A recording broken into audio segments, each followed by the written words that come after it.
Land in Kenya is one of the most explosive issues, and this is because most rural households in the country depend on agriculture for their livelihoods.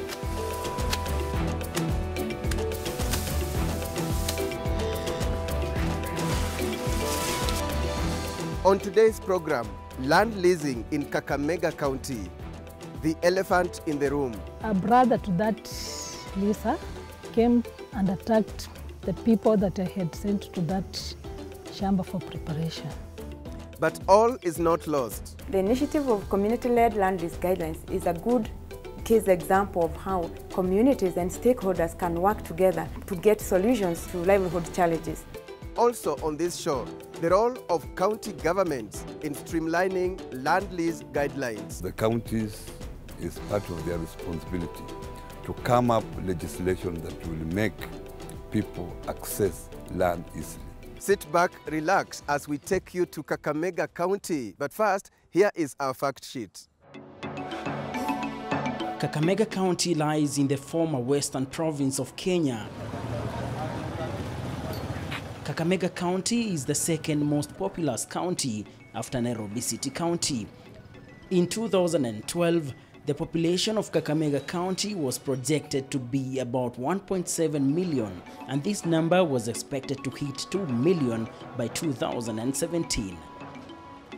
The headquarters of Kakamega County is Kakamega Town. Sugarcane is one of the main cash crops in Kakamega.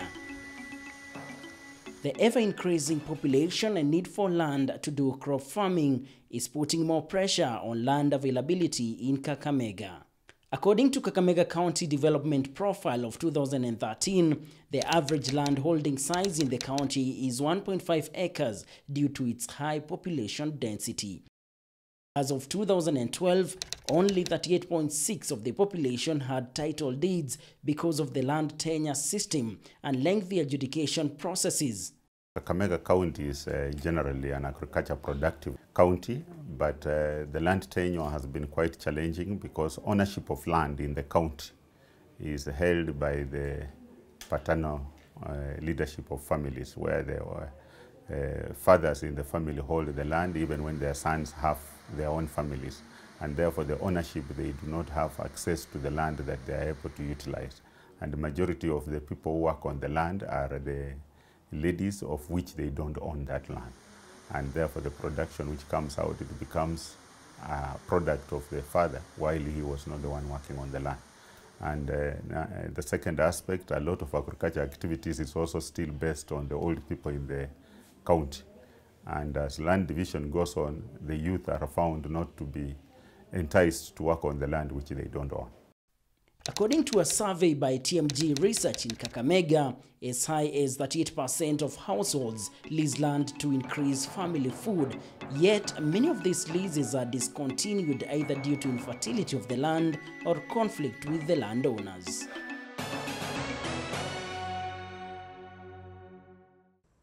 That's Kakamega County at a glance, a county that gives us the case study on the challenges that come with land leasing and how to overcome them.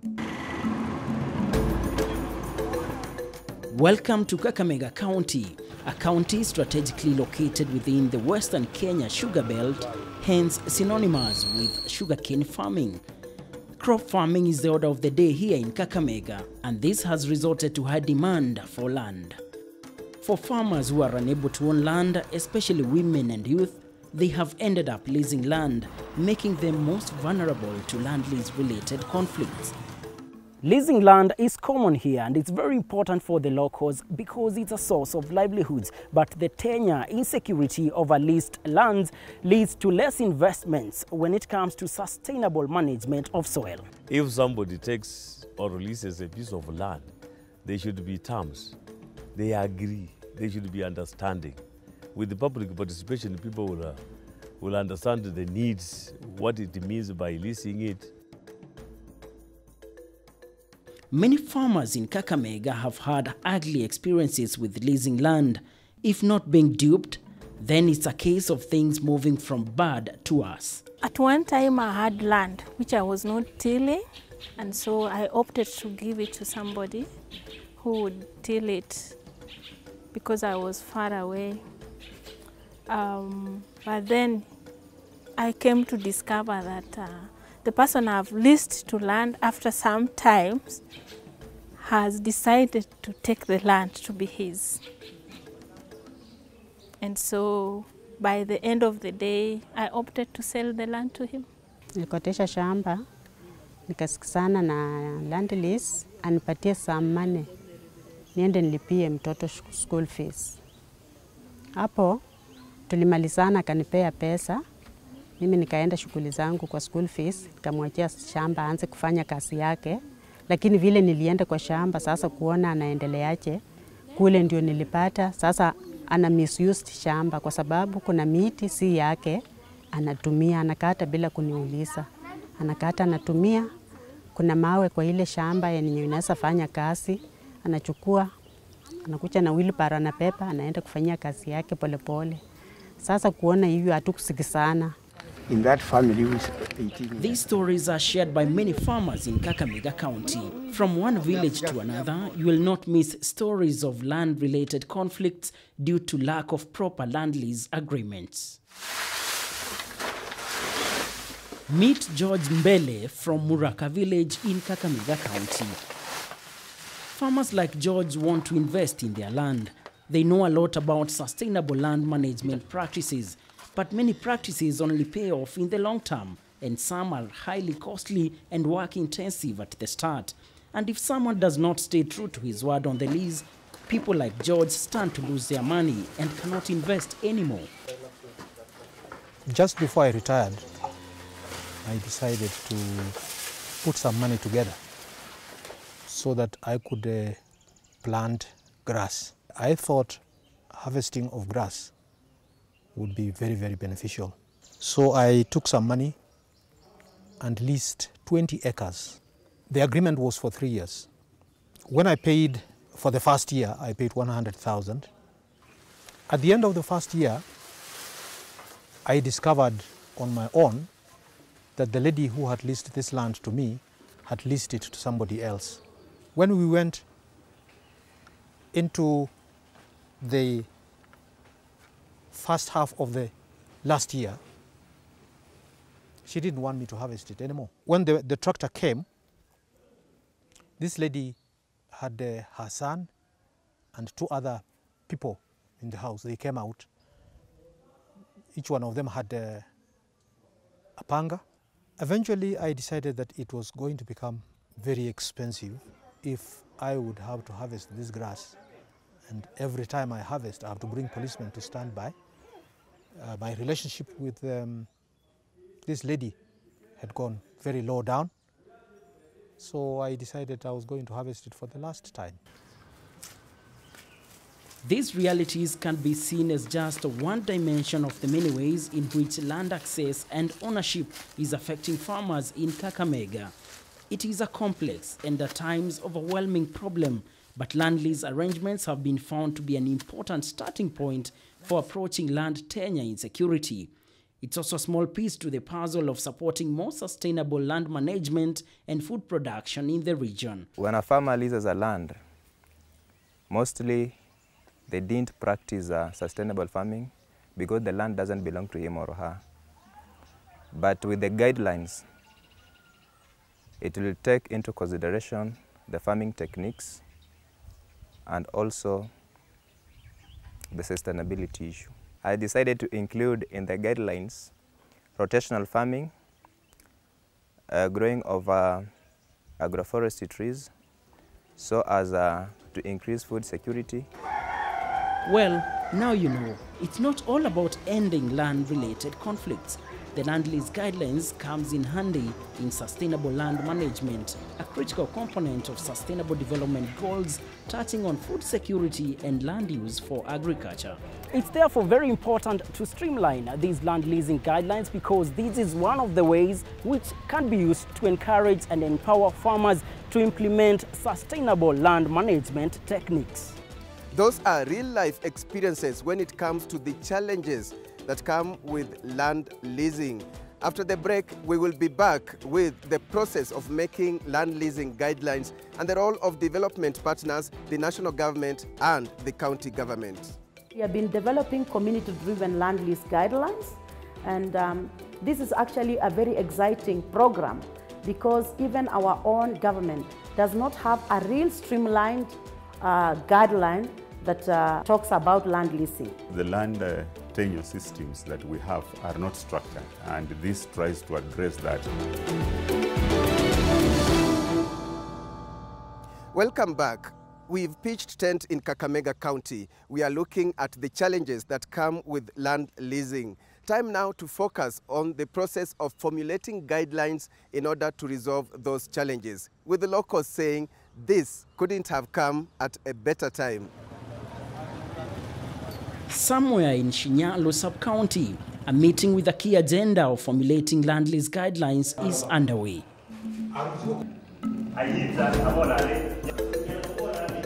The communities in Isuha West and Isuha Central, right here in Shinyalu sub-county, have come up with a new strategy to improve the security of tenure to leased land.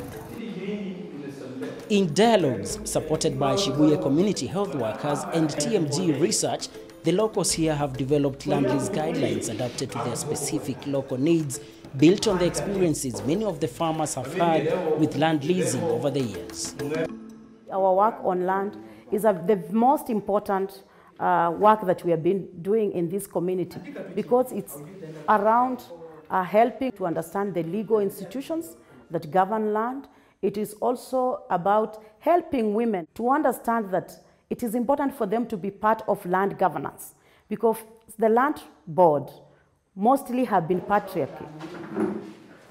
In partnership with Jama Development Agency, GIZ, and a local community-based organization, Shibuye Community Health Workers, the Soil Rehabilitation Project of TMG Research is working with communities here on local solutions. Inaeleza process za land leasing. We have been developing community-driven land lease guidelines, and this is actually a very exciting program because even our own government does not have a real streamlined guideline that talks about land leasing. This has been a really consultative process where communities have been involved to draw their own guideline that spells from how do you actually confirm that this land belongs to the right person. The soil protection and rehabilitation for food security in Western Kenya is part of a larger program, the One World No Hunger. One of the key issues that the farming communities have mentioned as a challenge is land tenure. We are working with a local community-based organization, Shibuye Community Health Workers, and they've been very active in mobilizing and working with the communities. And now to the developing of land lease guidelines. The first step is the sensitization meeting at the ward level. So we wanted real ownership, real involvement from everyone in the ward. So we identified 4 major stakeholders. This is like from the agricultural office, the provincial administrators, the farmers, the widows, and the youth from the community. After the ward level, whereby we have 40 people, we go to the sub-location level. Each sub-location has 30 people. From the 30 people in the sub-location, we then form a committee of 15 people from each sub-location. Then from the 15 people, which forms a drafting committee, we get now 7 people from the 15 people at the sub-location.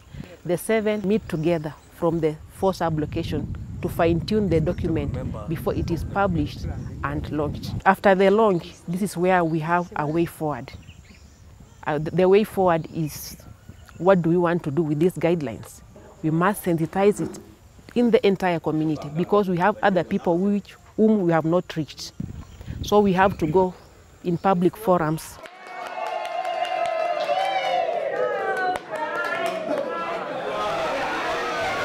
Once the guidelines are launched, the community members are in a position to access these guidelines together with the official land lease agreement form at the chief's office, setting way for mutually beneficial land lease agreements in future.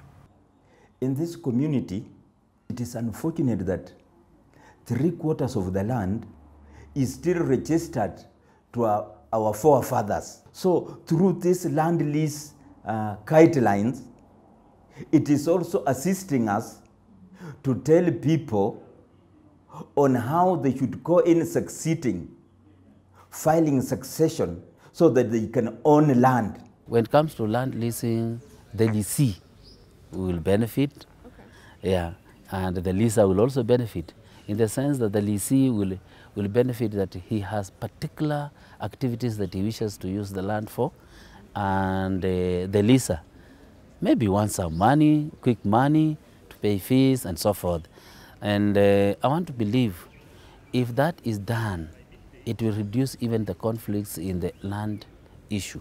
When the youngsters would like to get the pieces of land so that they are independent in the farming activities, you know, it becomes a conflict in the sense that there is a tug of war.